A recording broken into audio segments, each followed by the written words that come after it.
The morning of June 30th, 1908 began like any other in the remote Siberian wilderness.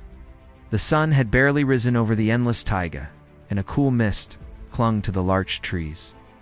Nomadic reindeer herders were tending to their animals, unaware that the world above them was about to change forever. At around 7:17 a.m., a brilliant light cut across the sky. Witnesses later described it as the sun falling to earth, a blazing sphere trailing fire. The air trembled, and a deafening roar echoed over the forest, growing louder with each passing second. Then, without warning, the sky erupted. A massive explosion shattered the silence, unleashing a shockwave so powerful it flattened an estimated 80 million trees over an area of 2,000 square kilometers. Those within 40 miles were thrown to the ground as if struck by an invisible giant's hand. In nearby villages, windows shattered, horses bolted in terror, and people thought the end of the world had arrived. Some spoke of a great punishment from the gods. Others believed it was the earth itself groaning in pain. Strangely, no crater was ever found. The ground bore no sign of impact, only the vast, eerie devastation of a forest laid flat in a perfect radial pattern. At the center, the trees remained standing, but stripped of all branches, like ghostly telephone poles. For years, the outside world barely noticed. The Tunguska region was so remote that news of the blast spread slowly, carried by word of mouth across the frozen expanse of Siberia. It wasn't until 1927, nearly 2 decades later, that an official Soviet expedition reached the site. The scientists expected to find a meteorite buried beneath the soil. Instead, they found nothing.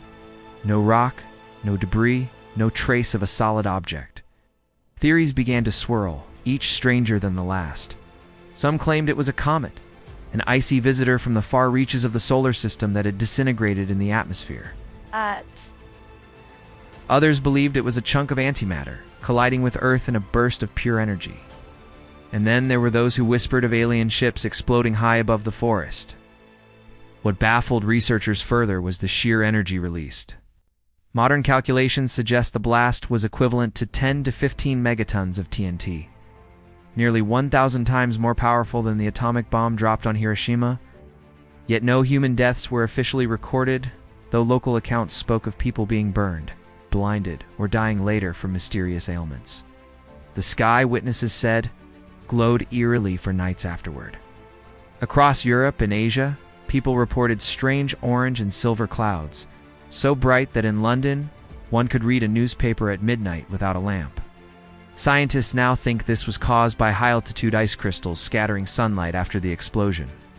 Even today, the Tunguska Event remains one of the greatest unsolved mysteries in modern history. We know something entered Earth's atmosphere that morning, something massive, fast, and incredibly destructive. But whether it was a comet, a meteor, or something far stranger, no one can say for certain. In the heart of Siberia, the forest has regrown, hiding the scars of that terrible morning. But if you fly over the region, the flattened trees still form a perfect pattern, like a giant fingerprint pressed into the earth by an unseen hand. It is a silent reminder that our planet is not as safe as it seems. And perhaps, somewhere above us, the sky still hides more secrets, waiting for the day it decides to fall again.